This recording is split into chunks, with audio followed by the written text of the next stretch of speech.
Good morning বন্ধুরা। আগের দিন ট্রেনে উঠেছি, এখন অবধি কোনো ভিডিও করিনি, কারণ ট্রেনে আর কি ভিডিও করব, খুব বোর লাগে।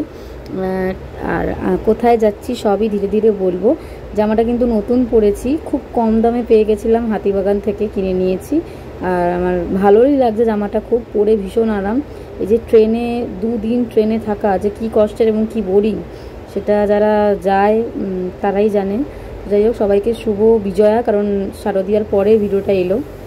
এখন 5টা বাজে নেমেছি, কতটা ট্রেন লেট ছিল বলে দিই। আমরা কোথায় আছি? আমরা আছি উজ্জয়নে, মহাকালেশ্বর মন্দির দর্শন করতে এসেছি। আজকে সপ্তমী। চলো জেনে নিলে আমরা এসেছি উজ্জয়নে।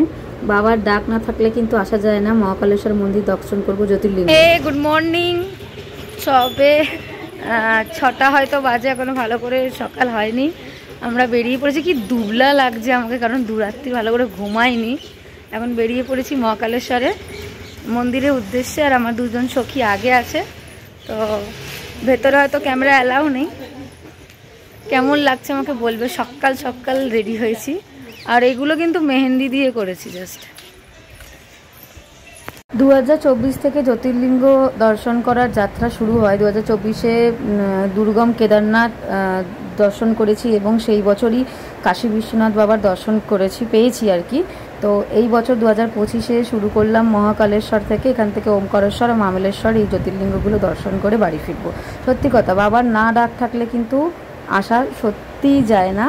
কেদারনাথ যে কত দুর্গম, কেদারনাথ যাত্রা করা কিন্তু একদম সহজ নয়। তো কেদারনাথ আমরা জয় করতে পেরেছি বলেই মনে হয় বাবা ডাকে এগুলোও আমরা করতে পারছি। সত্যি বলছি, এত ভালো লাগছে। আর এই যে বাবা মহাকালেশ্বরের দর্শন, তোমরা প্রণাম, আমার একদম সামনে থেকে দর্শন পেয়েছি। মানে এত ভালো দর্শন পাবো ভাবতে পারিনি। মন প্রাণ জুড়িয়ে গেল, শান্তি হয়ে গেল, এতটাই ভালো দর্শন পেয়েছি। সত্যি কথা, বাবার যেন ডাক। আমি তো ছোট, মানে জন্ম থেকেই বাবারই ভক্ত, যেন বাবারই মেয়ে। সত্যি বিপদে আপদে বাবা ছাড়া আমাকে কেউ দেখে না। বাবা মা সবাই তো একই। তো আমি শিব বাবার খুব বড় ভক্ত। এত ভালো করে দর্শন পাবো ভাবতেই পারিনি, কারণ বাবার সবই ইচ্ছে। টিকিট পাওয়া নিয়ে অনেক গণ্ডগোল হয়েছিল আমাদের। উজ্জয়ন অবধি টিকিট পাইনি, আমেদাবাদ অবধি টিকিট কাটতে হয়েছে, তবে গিয়ে সিট পেয়েছি, কনফার্ম সিট। কারণ এতটা দূরের রাস্তা, কনফার্ম সিট না হলে হয় না। আর এসি টিকিটই ভাবো না ফুল হয়ে গেছে। তার মানে পুজোর সময় জাস্ট কত টাকা যে খরচা হয়েছে এই টিকিটের পেছনে, এটা বলে বোঝাতে পারবো না।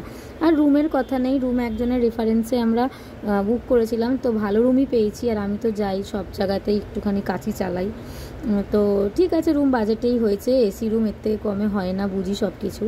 আর জাস্ট মহাকাল চকটা এত সুন্দর, কি বলবো। আর এখানেও নবরাত্রি সেলিব্রেট হচ্ছে, মানে দুর্গাপূজা এখানে নবরাত্রি হিসেবে হয়, 9 দিন 9 রকম। তো ভালো লাগলো।